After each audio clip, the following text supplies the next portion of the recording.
sis. Baba. Baba, what the hell? Bobby, what the hell, Bobby?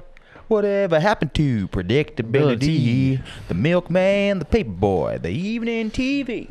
Most of million friends waiting just around the bay. Everywhere you look, everywhere pitching time. Everywhere you look, Everywhere. there's a place, there's a place. Feeling on something. Was that Family Matters or You're lost out there and you're all alone. what was the other one with with House. Mary Kate and Ashley? Full House. Yeah. Was that Oh, Full I was House like, or Mary Kate and Ashley? But you're right. Yeah. was that The lion is waiting to carry you home. Is that what they say? The lion is waiting I to doubt carry you it's home? The Lion. The lion Let's is see. waiting to carry that Family you Matters or- home. No, it's Full House. Family Matters Full starts with House lyrics. not lyrics. Let's go to the theme song. No. Dude. Just play Whatever it happened to predictability? The Milkman, the Paperboy, Evening TV. Everywhere you look. Oh, no, that's not how it goes. All right, hand on. Evening TV. A light. A light is waiting to carry you home. Oh, when you're lost out there and Close, you're though. all alone.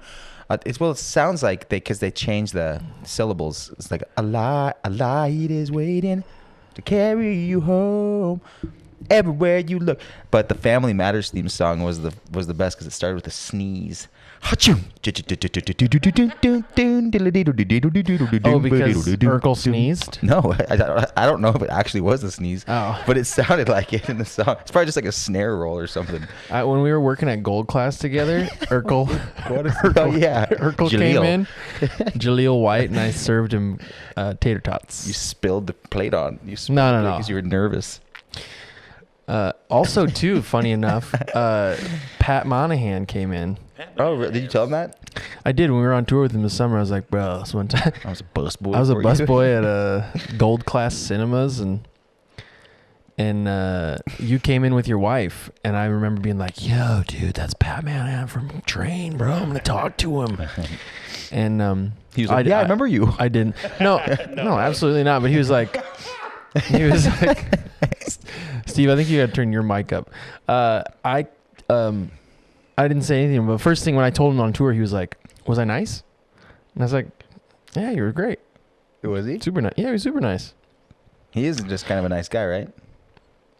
I'm sure that he's been mean in his life, but yeah, he's super nice. He was super nice to me. He was super nice to my squad. Who was it that was talking to Tim, your production manager? Is that what Tim is? Yeah, Tim Burke. Yeah, Tim Burke, dude. Shout out Tim Burke. Love Tom that kid. Burke. I want to go to puppies. He was saying that when you guys went on that train tour, that he like was having lunch in like a catering at one point, and like he got stuck sitting next to Pat Monahan. Like, just he knew that Pat had wanted nothing to do with him at all, but they were like sitting next to each other, and he was just talking about how awkward of this like 15-minute moment was trying to like get out any kind of conversation with Pat. He just felt like such a fucking dork. Yeah, we were both sitting at the table. Oh, really? Yeah, we were with like the band, and then crew were later to eat, and we get in there, and the band's done. They leave, and Pat sits, and the band's still there, and it was like Swatty and Griff, I think. And then Swatty and Griff left. with Musty, and Swatty, of course, just left because no fucks. And then it's just me and Tim, like in our sweaty black shirts, like, "What's up, Pat? How's your sirloin?" We have you guys- nothing in common. Do like big bands get like a nicer meal than like the smaller band? Wouldn't that be hilarious if there was like? Well, that's like because I was who was I talking to you about like, It's like that's what levels of that's what catering. Chad White was talking about, like it's obviously like in a ship on the like Navy ship, the captain is getting like his own chef to have them prepare the meals and stuff like that. Yeah, it's not like that on tours. It's just like you guys. Well, get, like, I don't know. We Never I saw did a. John Mayer in catering. I can tell you that. What'd you say? Yeah, he probably had his own personal chef. I think Daryl Hall had his own personal chef. This guy that toured with him. Funny thing about it is I'm not sure that the personal chef was making Daryl anything really good. Right. He just was, Corned beef hash. he was and just putting cilantro on whatever was in catering. Tic Tacs. He's just putting some extra Himalayan rock salt on the brownies. Bringing it in, he's like, au jus, Salt brownies. à la mode. Temperature you keep your au jus at. Yeah, I think if I were to guess, there wasn't incredible meals happening. But although Daryl has Lyme disease, so which I'm not. Yikes. I think that's open knowledge. I hope. Yikes! That You know what I did out. see though? Yes, an article yesterday that they're like in the final stages of a Lyme disease vaccine Cool. What? that could like eradicate Lyme disease forever. Where does Lyme disease come from? Well, I think it's spread most frequently in ticks. Yeah. Right. We don't have it super bad on the West Coast, but on the East Coast, it's gnarly. I think that's how you go out in the forest on the East Coast and everybody's just like, you got to pull your socks up to your knees. You do. Me and my ex-girlfriend went out a bunch of times and her dog would get We get it. You date. You can get it out here too. Bud. Shout out ex-girlfriends. You can't, I mean, you can get it from ticks regardless. Yeah. I think there's a higher frequency of it happening on the East Coast than over here. But, yeah, I thought that was super cool. That It was is like, great. oh man, because I've been around a few people who had Lyme disease, and it was just like, oh god, it's just a bugger. You're just tired all the time, and you Crud. can't keep on weight. And You guys ever had bed bugs? not that I No. knew of. No. I've had them. Tommy in New York. Tommy has. I think it's like a rite of passage in New York to have bed To bugs. get bed bugs. Me and my, well, you're gonna just make fun of me again. And my previous ex-girlfriend to the most recent one got a bed for a mattress for free on Craigslist, and so we like went to somebody's house and just like took their mattress when we were young. It was such a bad idea because obviously it was a not clean mattress. The bugger about it was that it was he picked it up from outside. It had been out there a week. Yeah. No, it was Look inside, at this. but Ugh. You paid the cost for a free. yeah, dude, mattress. they're scary, man. Oh yikes, So gross. dude. You see one, and you just like you gotta like literally torch your whole room on fire. What's interesting though is like bed bugs. Like, wouldn't there be couch bugs too? It's the same thing. Chair bugs. I- Are they the same? Are they the same I insect? don't know how they wind up in the bed, but yeah, I mean, yeah. What, like couch potatoes? No, like, why just the bed? Why wouldn't you hear about more people like, yeah, dude, I just like had this I'm sofa sure they that exist. had. I'm sure they exist in sofas as well. I feel like you catch most things in bed. Really? I mean, put it together. Bloodstains on your sheets or pillowcases. Dark or rusty spots of bed bug excrement on sheets or mattresses. Ugh. Yikes. Yeah, dude, we used to have rats and bed bugs. It was messed up. It's not even rats. It's just like little mice, like little grape-sized mice, just like running through your room, just shouting out. They were like, as big "Hello." as grapes? They're tiny, man.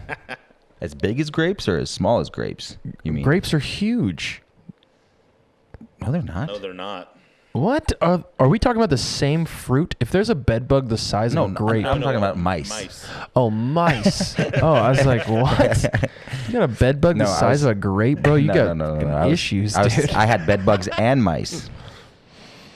Yeah, I mean, It's you a live in gnarly New combo, York, bro. gnarly combo. Like, what do you expect? Greatest city Yeah. in the world. Yeah. We got raccoons in this part of the country. You guys have raccoons in? Mm-hmm. Do you like how I pronounce that? Raccoons?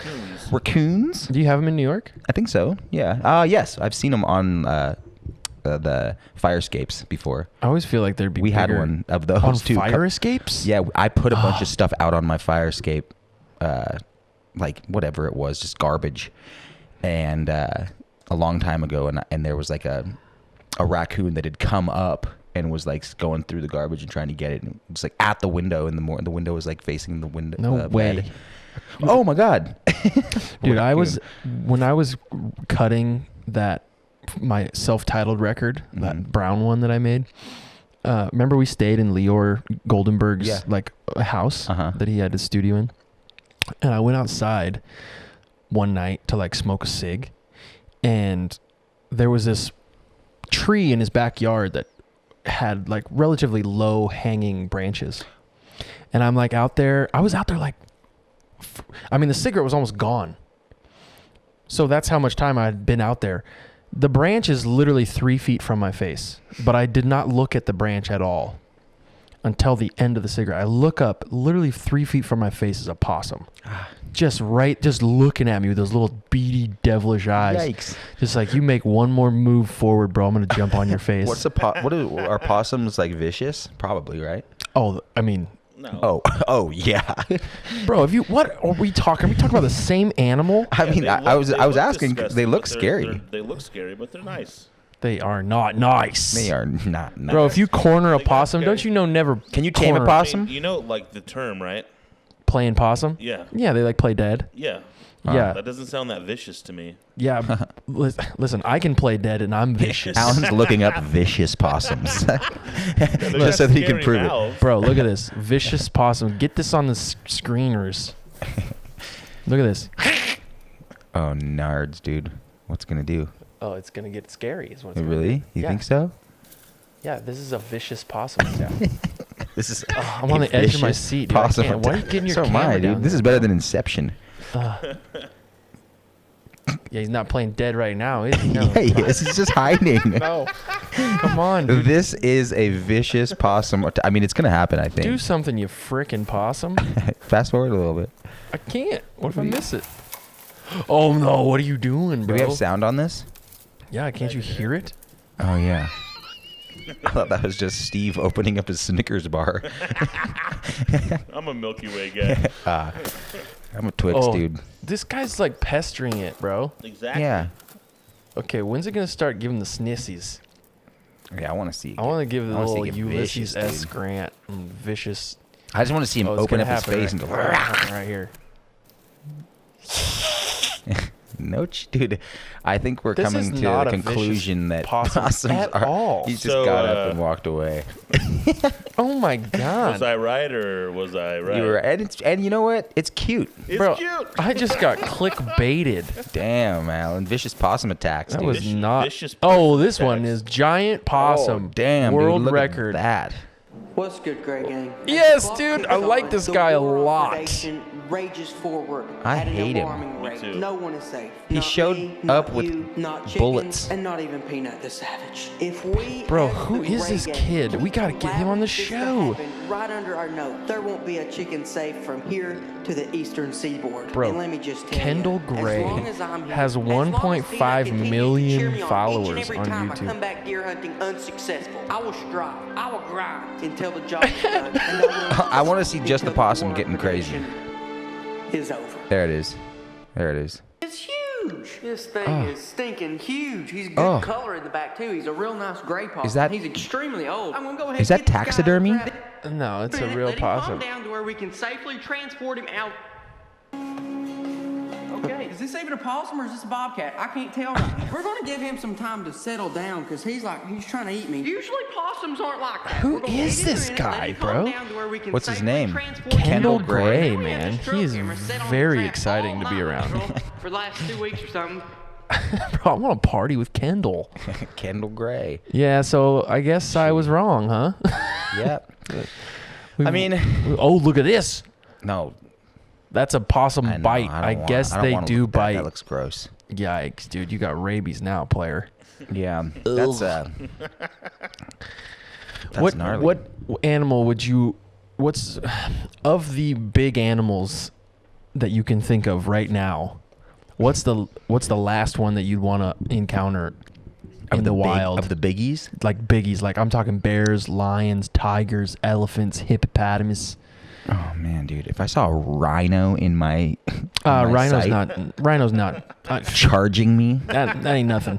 that ain't nothing, dude. If a They rhino can't was run lateral. honestly, I think like a smaller animal would scare me more, Really, like what? like a possum or like a I don't know,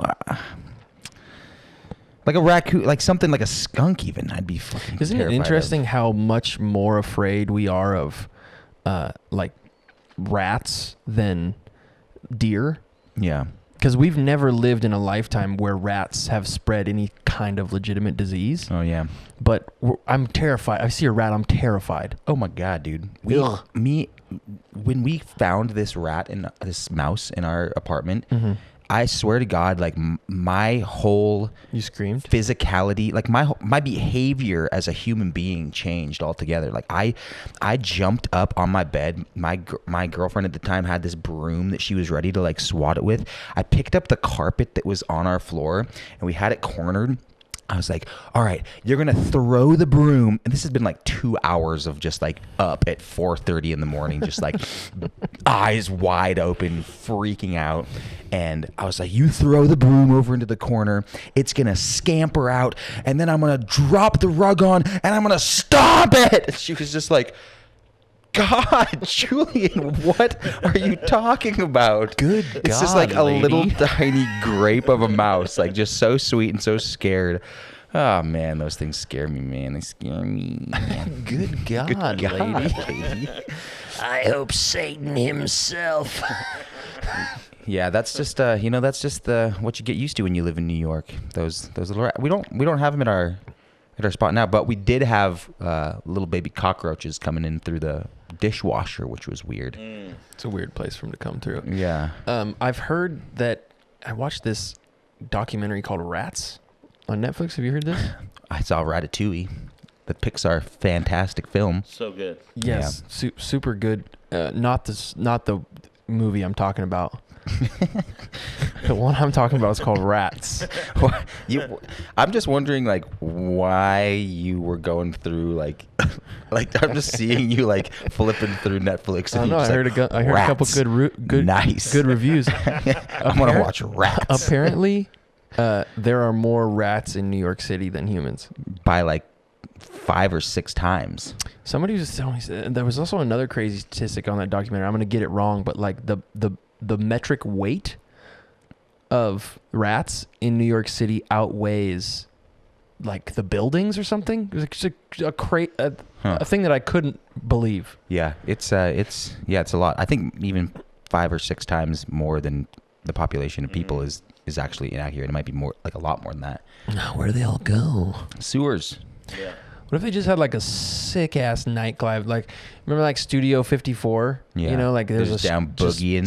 Studio 34 just down in the shaking their rump tail These rats feathers. are getting down. Like, hey, Tommy, got some of this Swiss left over from Brecken. They'll live in the dream. Every street's covered in trash. Yeah. Sometimes when you're like, if you go into the subway at the right time, you'll see like 100 in one standing, just like waiting for the subway. Just they're everywhere. Yeah. God damn, dude. Especially when the garbage is on the street, right? Like There's after, always garbage on the street, no matter what. Are you?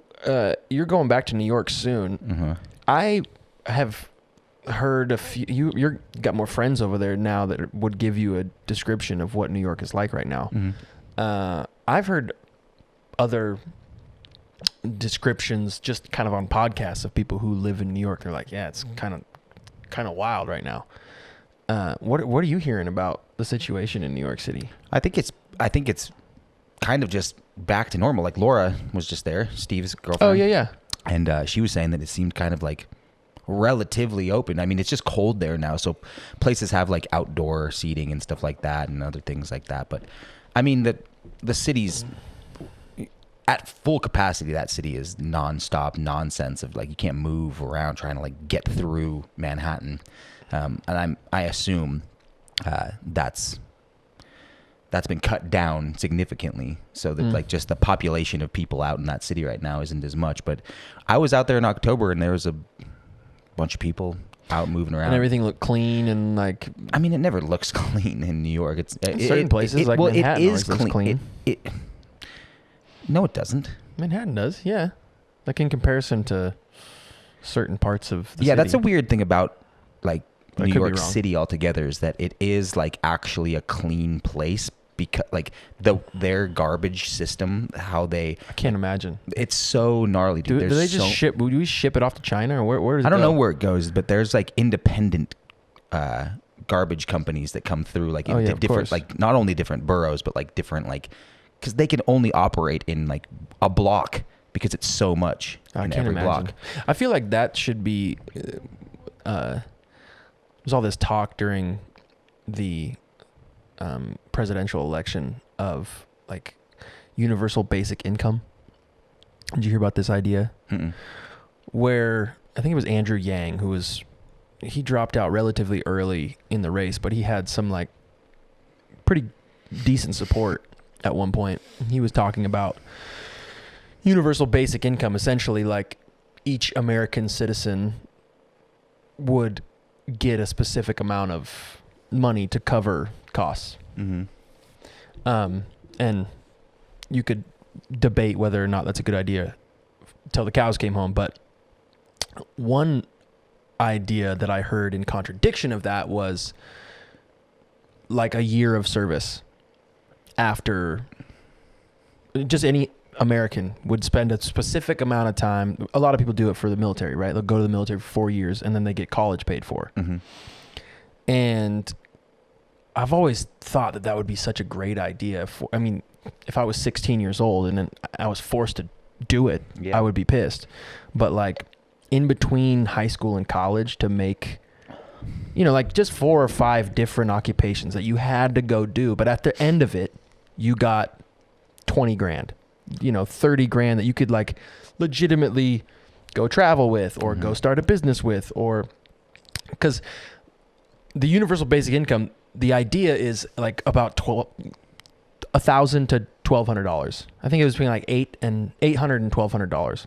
It's like, okay, well that would cover your cost, but you can't really do anything with that. Mm-hmm. So you'd still have to like work. Right. And the idea about service was you get a lump sum that would allow you to potentially get some type of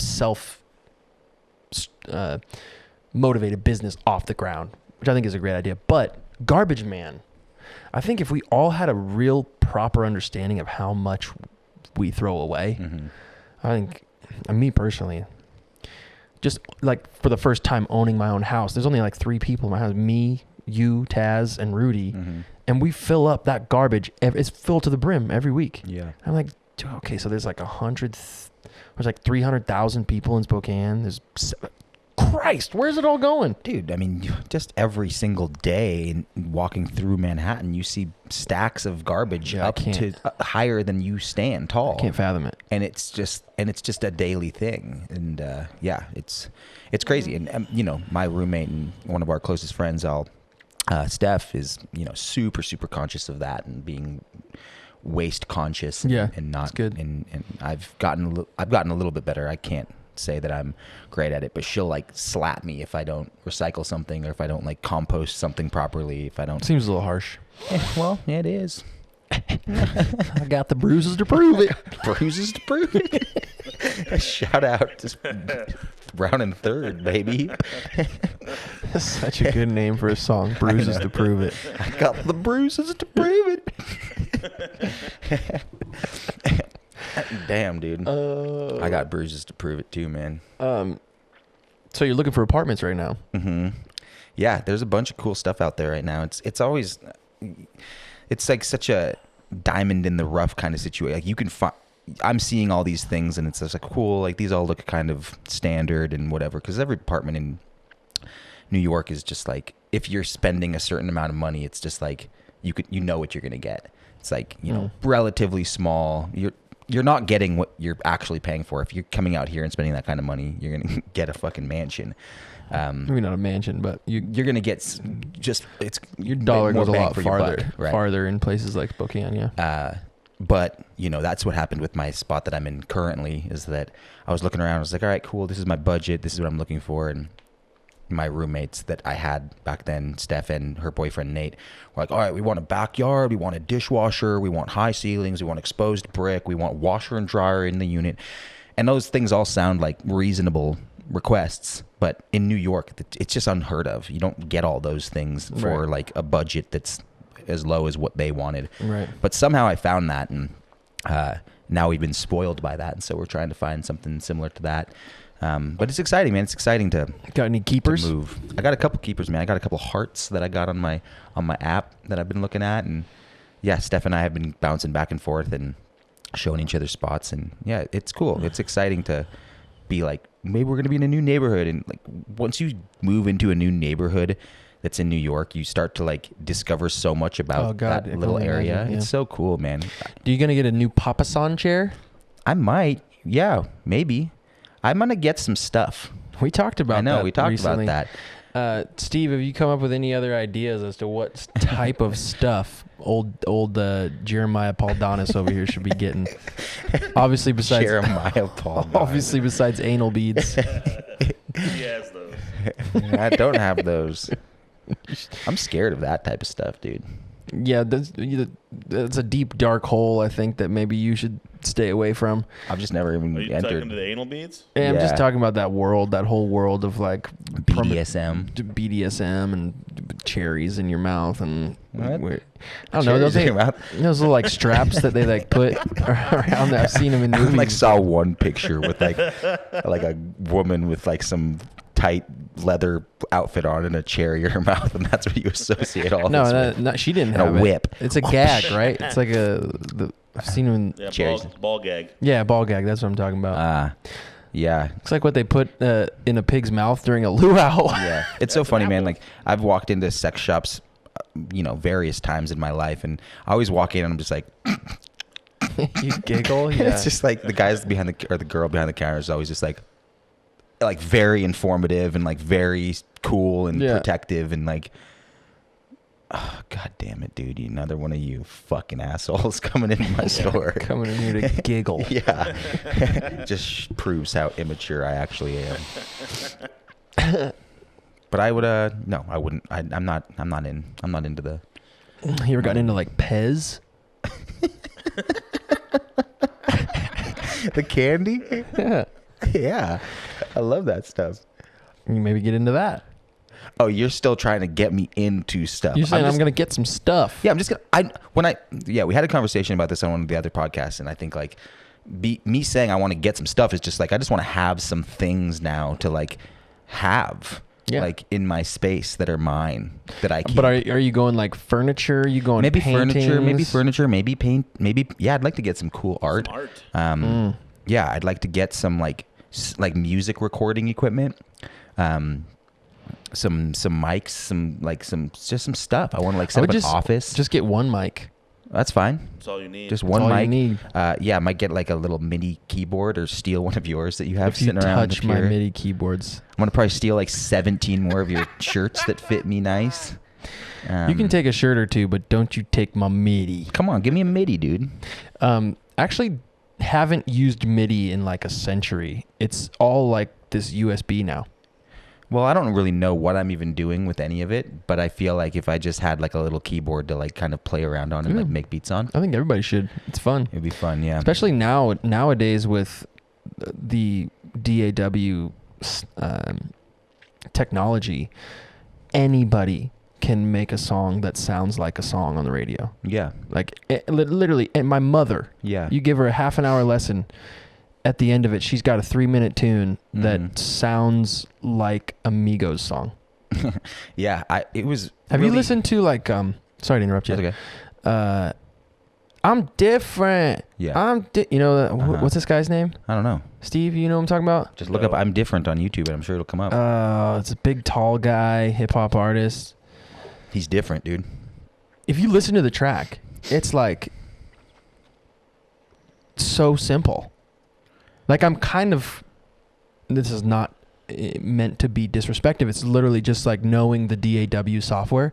Like I think Rudy could make that beat. Yeah. It's like the same drum loop, which is Boom. Boom. Boom. yeah. Boom. Boom. Boom. Dong, dang, dong. And there's just a piano in the background. Dong, ding, dong, dong, ding, ding, dong, ding, dong, dong. 2 Chainz? 2 Chainz, there you go. 2 Chainz. Yeah, it's 2 Chainz. The 2 Chainz, I'm not going to play it on here or else we'll probably get pulled from YouTube. But yeah, I think I would encourage anybody. Just a fun way to get creative. It's a fun way to like make stuff. Yeah, and yeah, I mean, I was making some music in the beginning of quarantine, like more writing and like doing like rapping stuff. Mm-hmm. But I was really discouraged because first of all, my roommate that was living with me at the time is a proper musician. He had built like a proper studio downstairs. So I was just like, oh, we should like just collaborate and make me a beat or something. Mm-hmm. And it never happened. And then I was just like, well, I should be able to make one myself. And I wound up just like buying a beat online like multiple times to like do these things. I was just like, this is so stupid, man. Why am I like buying a song to like put my own lyrics? More than anything, the creative outlet for me was like the writing and the vocal part.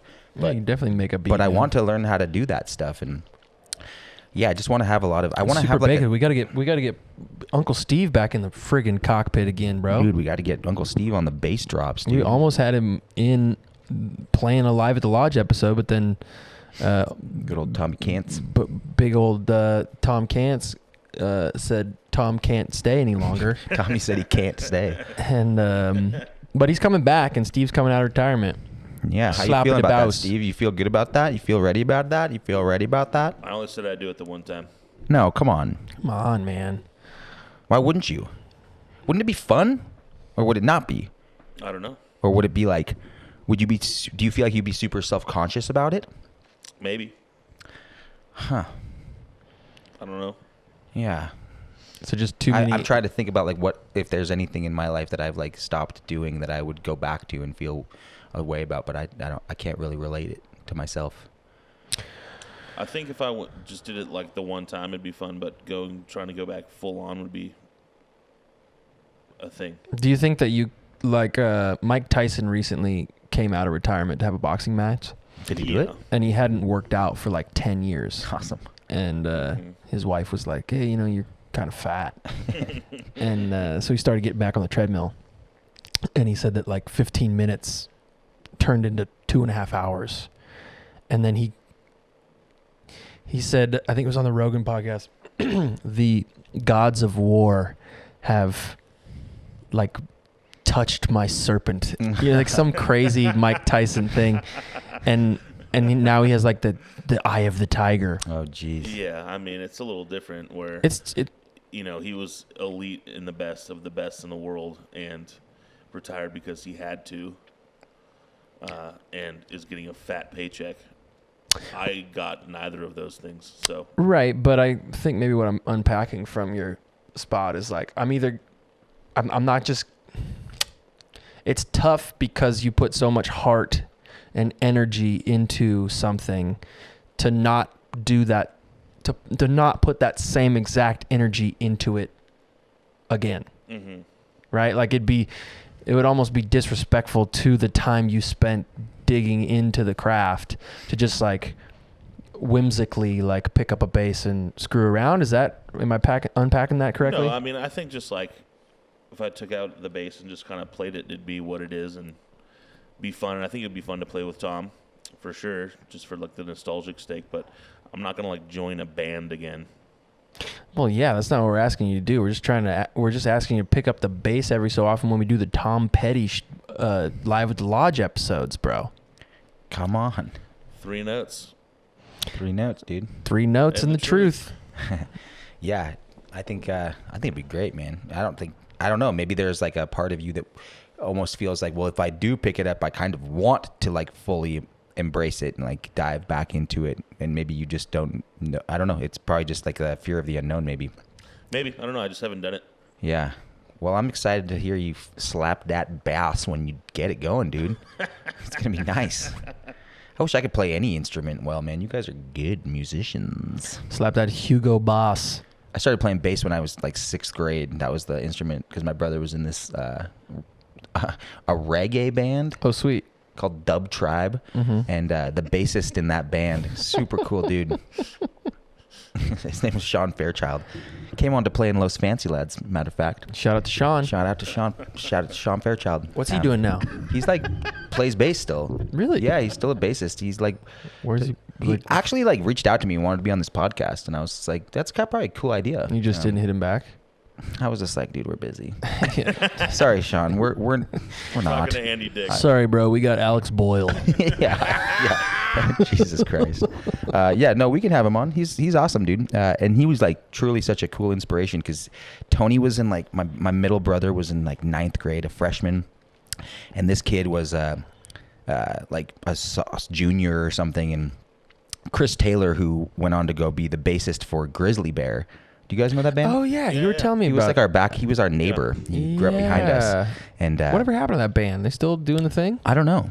That would be a question for Probably. my brother Tony. Probably. Festivals. I think he's done a bunch of those stuff. I think he come wrote a book. I'm still like relatively close with his sister Carrie. Super cool people and an ultra talented musician. But he played sax in high school, and this kid Sean played bass, and he was the bassist and the lead singer. So I always thought that was so cool because I was just like, oh, dude, the lead singer plays bass. Like, I want to play bass and be the lead singer. So I went and got bass guitar lessons, and it was awesome. I was like, dude, not grizzly bears, the real bears, dude. Do they spell it? Does it? Wow. Like, hey man, I looked for your. Yeah, that's Chris right there in the middle in that picture. This cat right here. Yeah. Handsome little buck. He's got a strong Yeah, he looks chin. like Leonardo DiCaprio, dude.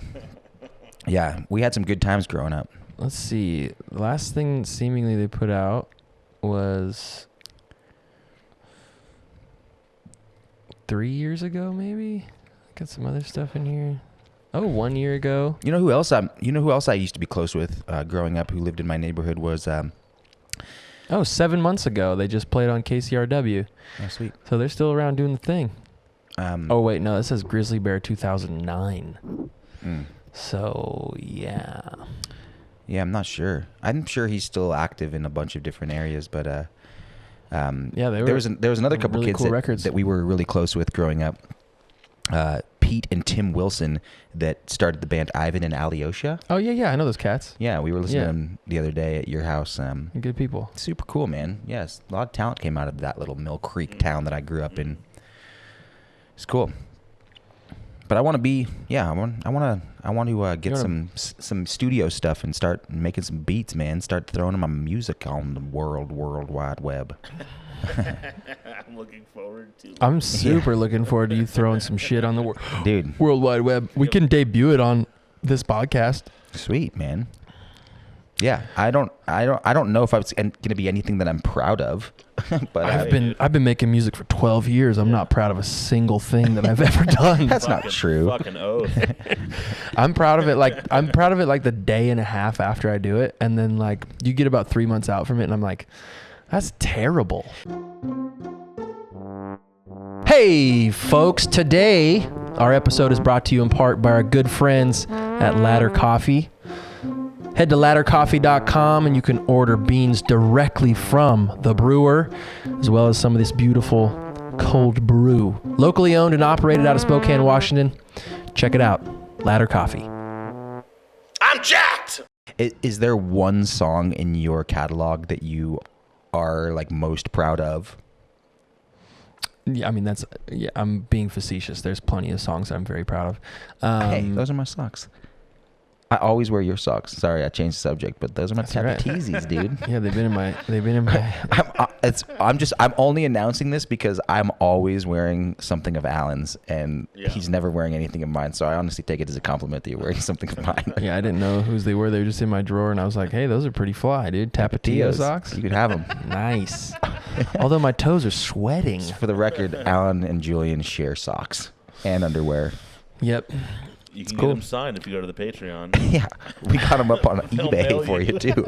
Yeah, dude, I'll mail you these exact socks if you sign up to the Patreon for at least a $25 pledge. Those are nice, dude. They look good. They look great on you. Thank you. With your skin tone, they're nice. They look really nice. Yeah, I'm beige. God, I love fucking hot sauce, man. Fucking love hot sauce.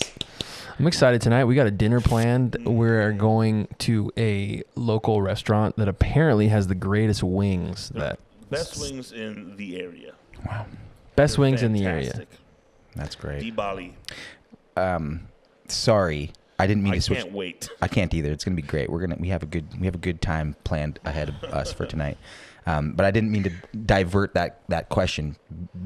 It was, is there a song in your catalog that you feel really proud of? Like specifically like one?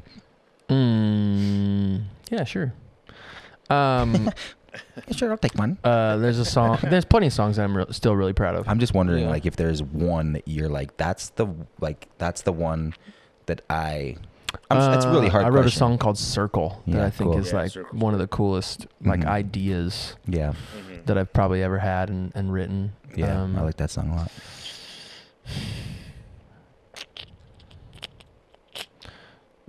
Yeah, That's the one. Symmetrical Love. I wrote a song called Symmetrical Love that I think is like a pretty interesting idea. A lot of geometry in your just in that record music. Radius. Yeah, I was Right. kind of infatuated with angles and symmetry and shapes and how they relate to life. yeah. I'm proud of every single song on this last record. I think they're all great pieces of music. But I think just naturally Another good one. Oh yeah, that's another one that I've written that I think is cool. I think just naturally you look back on things that you've done in the past and you're like, oh, just because you're better. Hopefully, but I'm still thankful for all those things. Like the song "Unaware" is, I have a career because of that song. I know it's like a interesting. 3-minute little. I wrote that song in like 4 hours in a studio in LA, and that song changed my life. Like I've had to sing the highest note I can possibly reach every concert of my life for the last 12 years. But it's taught me, it's given me a career. It's given I think a lot of people joy. I listen back to the recording and I don't go like, oh wow, listen to that vocal performance. But you have to, be thankful for that piece. Personally, I have to be thankful for that piece. I am thankful for that piece because of how much impact it's had on the life I've led in the last 12 years, Yeah. It's like giving me, it was a gift. Because really, it's interesting with art. You're not, people say, oh, we're creating. It's like, yeah, kind of. You're like reorganizing, sort of. How do you mean? Well, like, I didn't come up with the instruments that I play. I didn't write the language that I speak. I didn't invent like the frequencies that are audible to the human ear. Like essentially what I'm doing is taking crafts that have already been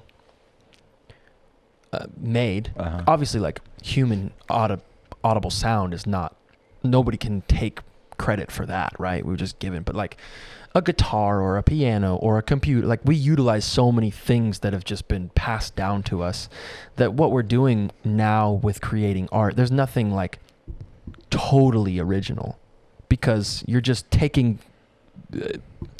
instruments that have, whether it's video or picture or a good plot even, right? Like you're kind of just taking what you've seen and recycling it and hoping that you add enough of a difference that you can put your name on it and you don't get sued later, but I think creation is like, anyways, it's semantics. Do you feel like you're innovative in your approach to being creative, or do you feel like I try to be, but there's also moments where, I try to always be different, like do things that I haven't seen, or maybe, but it all comes from inspiration. Like it all comes from, one of the coolest shows I ever saw was this guy named James Blake. I think you were with me at Coachella. And just like the way that this guy completely flipped soul music on its face and really pushed that thing forward, in my opinion. It was just really inspiring. I think it's that same day we saw Janelle Monáe. Yeah. I was like, holy shit, man. Like, what a performer. What an epic performer. Whenever I do anything, I want to create that emotion that I've felt for other people. Like, I think that's what the spine of the motivation to create really is like, you've been touched by the fairy, right? You've been like, you've felt how deeply art or creation or anything, whether it's food, whether it's building a house, like when you are inspired, it's really, you're just like touched by the whatever wizard of that specific craft is, or maybe it's just an arching wizard of just creation and like the human experience to want to make more things. Yeah. And it's made you feel so epically deep from whatever that craft is, food, construction, that you want to instill that same feeling in other people. And I think if you can recycle from that same place, I think it's a really good place to do it from. Yeah. Well, I think there's, I think it's easy to say this now because we haven't dug into it, and it's easy to speak to something that we haven't invested our time and energy into. But there's a big incentive to make a movie, an album / movie, in with that approach, taking that from, like, we've been making these movies, right? And they're kind of these kitschy little things that are funny, and we do, Christmas songs or boy band songs or whatever, and they're covers, because we figured out a way to make that work. But in an approach moving forward that we want to kind of tap into is this new, innovative kind of creative thing that none of us have ever really dove into. And I think by holding on to that approach of hoping to, like, recycle in the best way that we can from the inspiration that we've taken, there's a real opportunity to do something super, super special with that concept that we have in mind that we're going to do. And I think knowing that is two things. It's fucking scary as shit, because it's just like, Jesus, like, what's it gonna be? Like, how are we gonna do this? But two, it's just like really encouraging, because it's just like, dude, we can do anything we fucking want to do with this thing. And you can put out a record, and I think there's incentive for you to put out a record in that medium, because it's just like, it's not being done a lot, and it's not something that and how do people even listen to music anymore nowadays? So to attach it to a movie, to attach it to a narrative and a storyline, and to really, like, craft an album with a story as an arc to it is going to be a really cool task to put on yourself and myself as a writer for the narrative of it all. And I don't know, I think it's going to be like the coolest opportunity to try and create something from that innovative desire that we want to have as creative people. And I'm sure we're going to recycle a lot. I'm sure we're going to take inspiration from, like, this person and that person and this movie that we saw and that artist that you listen to. But yeah, I mean, at the end of the day, I think it'll take a lot of invention from ourselves to come up with it's going to take a lot of learning for sure. Yeah. Which is the funnest part about it. But the place that I always come from is attempting to try and impress myself, as well as the other people around me that I care about their opinions, while also doing something that I believe will bring an amount of joy to somebody else. Mm-hmm. That's always, I think, the best combination of emotion to start from when you create anything. And that idea that, we've been stewing on it for a while, it makes me excited. It makes me excited to, like, try that. Yeah, like, what does that look like? What is that? That's the craziest thing about creating anything. It's just, it starts as just an idea. And then, what was once just, like, not even an idea are now 2 films that we have done since this pandemic started. And, it's just like, oh, wow. They just start as this, like, little seed that's like, what if we did an album that was a movie a year from now, or however long it is going to take? Hopefully not too long. It'll be done. And it'll be like, I'm proud of everything that we've done thus far. I can't imagine I wouldn't be anything but just thrilled and even more proud of this thing, because it's going to be that much more challenging. But to just, like, foresee that, I almost don't even want to, because I'm so excited to, like, experience the process of doing it and the learning curves that come with it. Yeah, and I think that what's funny is that I get focused on the outcome quite a bit, and I think that can help creative processes, because when you get into the thick of it, it's like legitimate work. And that can be daunting. But if you look on the other side of it, which is how it's going to make you feel, how it's going to make people you care about feel, how it's going to look, what the story's going to be like, just any creative venture. If you keep your eyes focused on that, and then it'd be probably like working out while listening to something, like working out while you're not distracted is so much harder than working out to music or working out with a Netflix documentary in front of you, right? Yeah. You get into those modes where you're just like, okay, it becomes repetition, and it's almost a Zen state that you find while working out. Mm-hmm. You can. It's the same with, I think, creation too, is that if you focus on the things of the project that are going to make you most excited or make other people happy, the work, even though at times it's like, geez, man, like the certain albums that I've done or certain creative project that I've done, certain tours I've done, where, good man, like you get halfway through it and you still know, like you have a perspective of how much work you have left to do. It's like attempting to trick yourself to focus on the outcome can be super helpful. Do you think if you stripped away the desire to make it good for anybody besides yourself, it would still be good? Yeah, I think so. Because my experience as a human is not abnormally different from other people who walk on Earth. Mm-hmm. But do you think that that's a possible approach to take for you, to be like, I'm gonna do this, I'm gonna make something that only I like, of doing it like from my heart, from a place that like I believe in, not because like it's gonna have any other, the impact will be a byproduct of that approach, right? Maybe.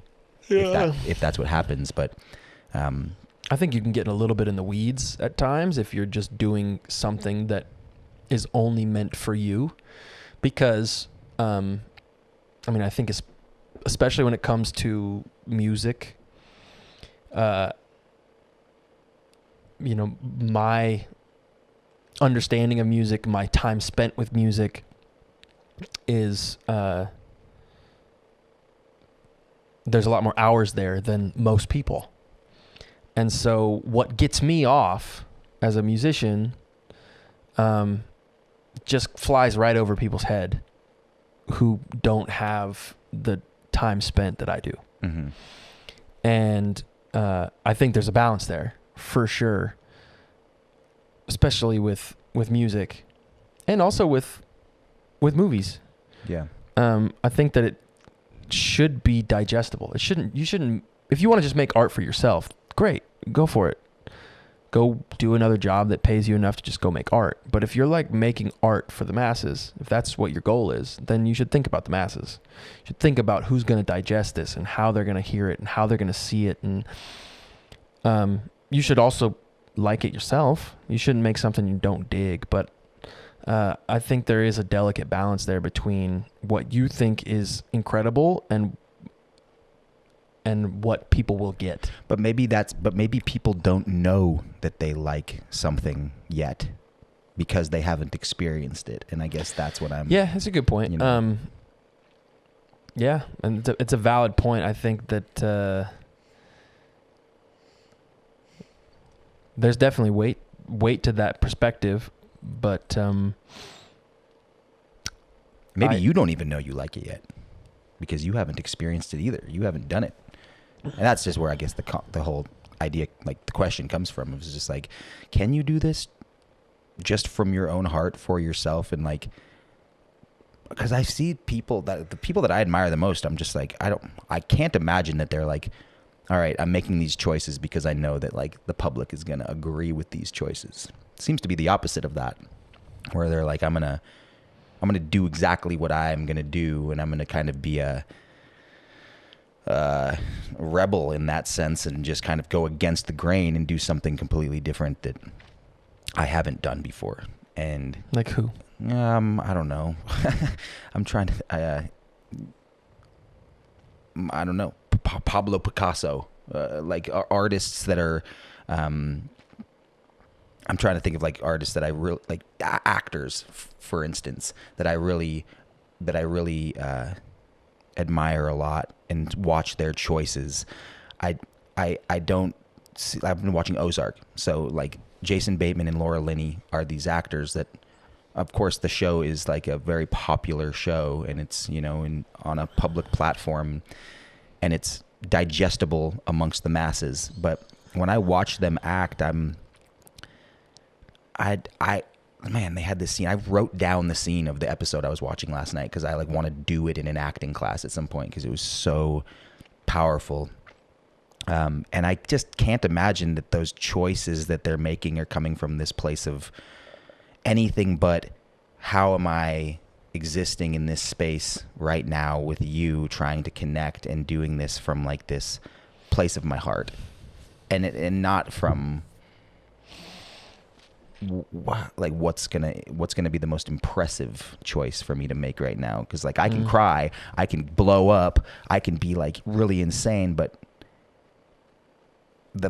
what's so powerful about it is that none of those predictable things are happening, and it's just like this nuanced thing that's going on inside of them, and they're like subtext. And I don't know, it's like you asked, you know, who are those people, and I those are just like the first examples that I have, which aren't great, but there are, right? Like there must be. Yeah, there's definitely artists who push the boundary of art for what's hot currently, but I don't know anybody who's making art for the masses that doesn't consider the masses in some capacity. I think that I mean, the artists that I enjoy the most, and I'm speaking from strictly musical side of things, like the pop music world doesn't really like touch me in any way, shape, or form. There's a few artists out there that are doing it that I'm like, okay, I can get down with this as fire. But for the most part, it's all like placid, plastic, I've heard this before kind of stuff.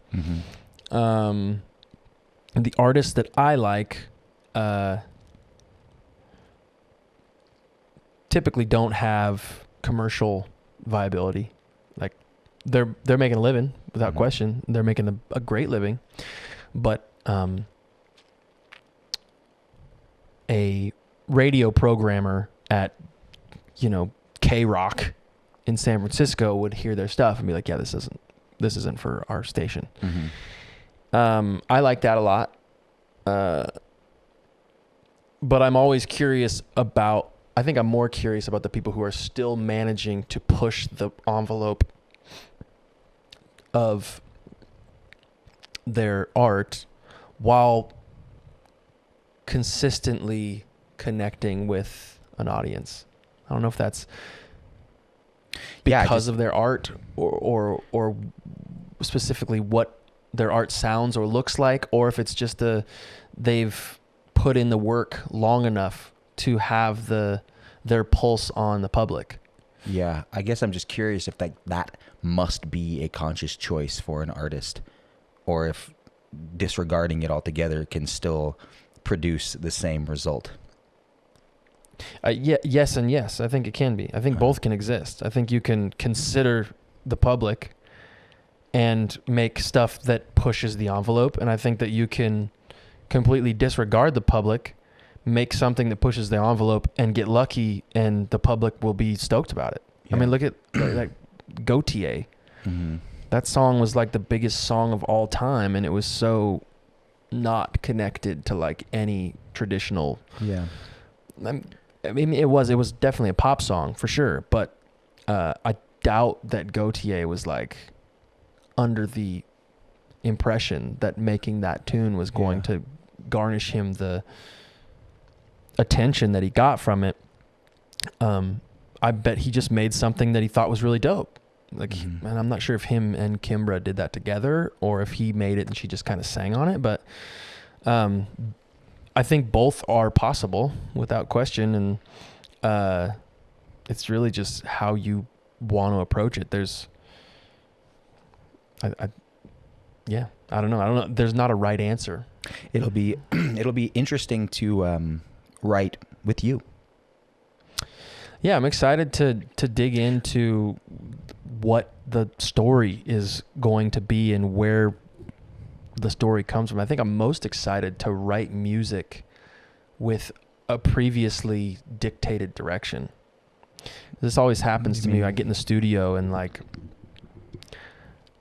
with like a random person, like a person that just, I don't know, they had a song on like somebody's record 2 years ago that did relatively well at AAA radio, and we should get in the studio together and write because maybe there's magic there. You're supposed to do something like that. Well, I mean, it's a smart thing to do. It's a strategy. It's a strategy, and you get into the studio space, and I've never had a bad experience, but it's an awkward place to create from because it's manufactured a little bit. Not manufactured, but you're trying to make something really good in a specified amount of time with somebody you've never been around before and you're not comfortable with. And the one thing that I do like about it is that I can't waste other people's time. So I always manage to like work and get something done. And there's been plenty of moments where the thing that I've gotten done has been very successful for me. Or just been a song that I really like, whatever the metric of success is, right? But you go into the space and you get to talking, you like get to know the person. It's fun. It's fun to meet new people and to hang and talk and, well, what are you going through right now? Okay, let's write about that. But it's always just like you're just grabbing from thin air. And I used to write these little comedy songs when I was a young kid, like in high school and stuff. And there was always a direction prior to writing the song. Like I remember my parents, it was like their wedding anniversary or they were leaving the church that we had grown up in. And so me and my brother were writing a funny song for him, in high school, we would do these skits during prom week, and I could play and sing, and so I was kind of always in charge of doing the skits or writing some funny thing. And that knowing the direction that we want to go prior to getting there was always a really fun place to write from, and I've never written from that space before. You're always just kind of going into a room and being like, all right, what are we going to do now? There's a couple moments when I was writing with Tingsek, I was just doing all the lyrics. Like he would put the track together and then I would go like in one corner of the room and I would just like think about something and write about it. Yeah. And so, songs like American Privilege, that song I was like, I want to write a song about this. But to think about having like a script with an entire story arc where, okay, we need a song for here, for here, for here, for here, for here, for here. We need 10 songs and they need to be in these places. And getting through the script and going, okay, well, the song that we need in slot 2 needs to be about this. Yeah. Is that kind of gets my lights flickering. Yeah. I like the idea of being able to write from that space because it's a direction. Whereas when you walk into sometimes it can just be intimidating, like walking, because it's hard for me to write without any perception of commercial viability. Yeah. It's like really difficult for me to do that because this is my job.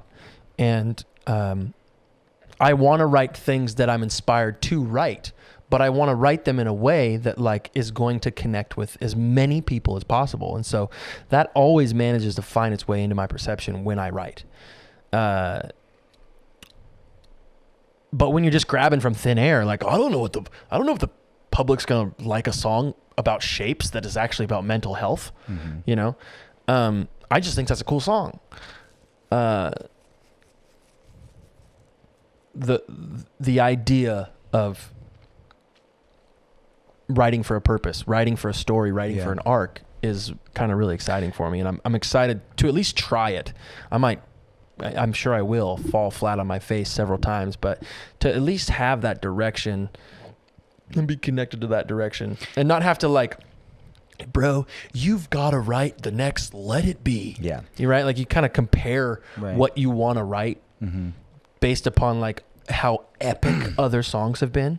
Like you need to write a song like Kanye's Gold Digger. Yeah. And this is constantly kind of always what gets chirped about in the music industry. Is like, bro, if you could, just write that Shawn Mendes song. And what they really want you to do is to just like wake up and be as successful as this artist who has this song connected to them. But like, if you break the song down to its basic ingredients, it's just a fucking song, right? Anyways.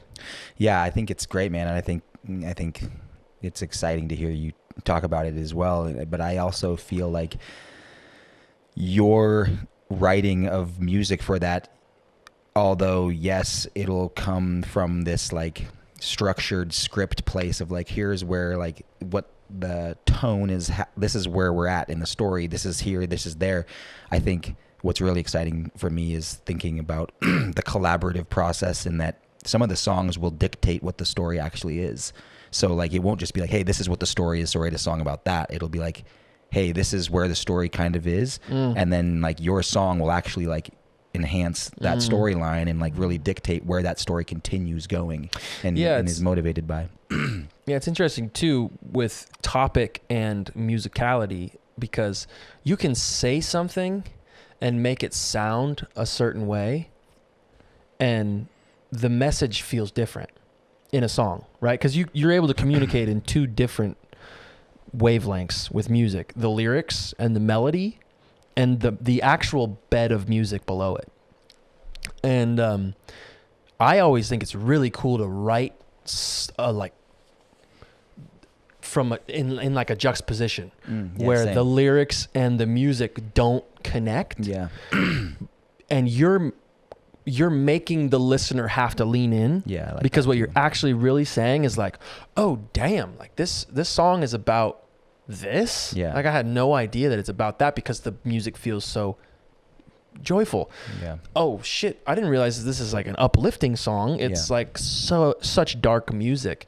But once again, there's like a delicate dance there, I think, because specifically when you're expressing a story like in a visual context through a movie, you can't go too deep into that, right? Because like the entire perspective of the movie, you need people to feel connected to it in real time. And if you kind of throw them off course, they're like, what? That's sort of weird. You can't really do that. You get away with that a little bit more, I think, on a record, like in a deep track, right? But always the songs that you lead with on an album are the ones that are just like pretty straightforward. Like, this is what the song's about. The music incites that specific feeling, and fucking Bob's your uncle. Bob's your uncle. You ever heard that expression? No. Maybe, but maybe I just never really understood what it was. I still don't understand what it was. It's like an Australian term. Have you heard Taz say that before, Steve? I've heard the expression before. Yeah, and we're going to go down there to the park and go down the slides and Bob's maybe pick up some ice cream and, fucking Bob's your uncle. Like, what? I guess it just means like, and also maybe. Bob's your uncle. Yeah, I never have heard it or used it. But that was a good little meeting about our movie that we're going to eventually make. Or are we just complete idiots over here, Steve? You just listen to us talk. Do we sound like morons or what? Yes and yes. Yeah, of course. Bob's your uncle. Bob's your uncle. Touche.